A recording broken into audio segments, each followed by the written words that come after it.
नमस्कार मित्रांनो, तुमचं स्वागत आहे हेल्थ रिव्हर्सल स्टुडिओमध्ये। सध्या संपूर्ण महाराष्ट्रात उन्हाचा कडाका वाढतोय, म्हणजे महाराष्ट्रातच नाही तर संपूर्ण भारतात उन्हाचा कडाका वाढतोय। आपण सर्वजण एकच गोष्ट करतोय, भरपूर पाणी पिणे। पण मित्रांनो, उन्हाळ्यात फक्त पाणी पिणे पुरेसे नाही, कारण घामावाटे शरीरातून एक अत्यंत महत्त्वाचं खनिज मिनरल्स हे बाहेर पडतं। त्या खनिजाच्या कमतरतेमुळे हात पाय अशक्त होणे, स्नायूंचं आकुंचन पावणे आणि गंभीर परिस्थितीत पक्षाघात होऊ शकतो। यालाच वैद्यकीय भाषेत हायपोकॅलेमिया म्हणतात। आजच्या व्हिडिओमध्ये आपण हे काय, याची सर्व लक्षणं, कारणं, घरगुती उपाय हे आपण शेवटपर्यंत बघणार आहोत। तर हायपोकॅलेमिया म्हणजे काय मित्रांनो? आपल्या रक्तामध्ये अनेक प्रकारचे क्षार आहे, त्यांना आपण इलेक्ट्रोलाइट्स म्हणतो। त्यापैकी सर्वात महत्त्वाचं म्हणजे पोटॅशियम। म्हणजे प्रत्येक पेशीला, विशेषतः स्नायूंना, हृदयाला काम करण्यासाठी पोटॅशियमची गरज असते। जेव्हा रक्तातील पोटॅशियमची पातळी 3.5 म्हणजे 3.5च्या आत खाली येते, त्याला हायपोकॅलेमिया म्हणतात। उन्हाळ्यात याचा धोका का वाढतो? याचे कारणे एकापेक्षा जास्त आहे। हायपोकॅलेमियाचे कारणे काय? तर एक म्हणजे उलटी, मळमळ, जुलाब। त्याच्यामुळे पोटॅशियम मोठ्या प्रमाणावर बाहेर पडते, म्हणजे ज्यावेळेस उलटी आणि जुलाब होतात त्यावेळेस मोठ्या प्रमाणावर बाहेर पडते। डायरेटिक, लघवीची औषधं किंवा किडनीद्वारे पोटॅशियम जास्त उत्सर्जित होते। जास्त घाम येणे, उन्हाळ्यात घामातून थोडे पोटॅशियम जाते।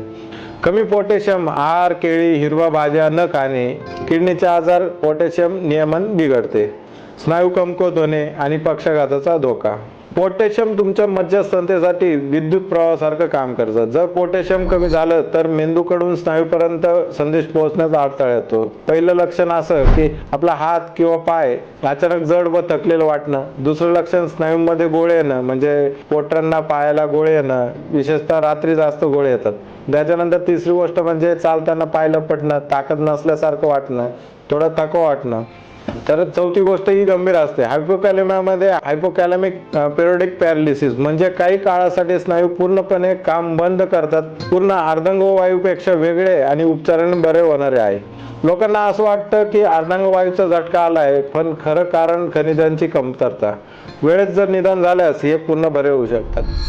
हृदयावर होणारा परिणाम मित्रांनो, पोटॅशियम फक्त हातापायांसाठी नाही तर हृदयासाठी सुद्धा नितांत गरज आहे। हृदय हे देखील एक स्नायू आहे आणि त्याच्या विद्युत संकेतासाठी म्हणजे इलेक्ट्रिकल सिग्नलसाठी पोटॅशियम आवश्यक आहे। जेव्हा पोटॅशियमची पातळी खूप खाली येते तेव्हा हृदयाचे ठोके अनियमित होतात, याला ॲरिथमिया म्हणतात।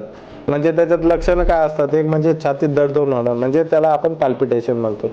अचानक खूप असा अशक्तपणा जाणवतो, काही काहींना चक्कर येते, काही जण बेशुद्ध होतात। हायपोकॅलेमिया हे आधीपासून हृदयविकार असलेल्या रुग्णांसाठी विशेष धोकादायक ठरू शकते। म्हणूनच उन्हाळ्यात इलेक्ट्रोलाइटची काळजी घेणे हे सर्वांसाठी खूप महत्त्वाचे आहे। त्याच्यामुळे याच्याकडे दुर्लक्ष करू नका आणि डॉक्टरांचा नक्की सल्ला घ्या। त्यासाठी आपल्याला प्रतिबंधात्मक उपाय काय करता येतील? आता प्रश्न येतो की यापासून वाचायचं कसं? तर खालील तुम्हाला मी काही नैसर्गिक पोटॅशियम युक्त समृद्ध अन्न पदार्थ हे उन्हाळ्यात तुम्ही नक्की खा। केळी घ्या, त्याच्यानंतर नारळ पाणी घ्या, त्याच्यानंतर पालक घ्या, बटाटा घ्या, नंतरून दही घ्या, टोमॅटो घ्या, नंतरून ॲव्होकाडो घ्या। त्याच्यानंतर ORS म्हणजे WHO फॉर्म्युलानुसार 1 लिटर पाणी आणि त्याच्यात 6 चमचे साखर प्लस अर्धा चमचा मीठ हे लिंबू पाण्यापेक्षा वेगळे आहे।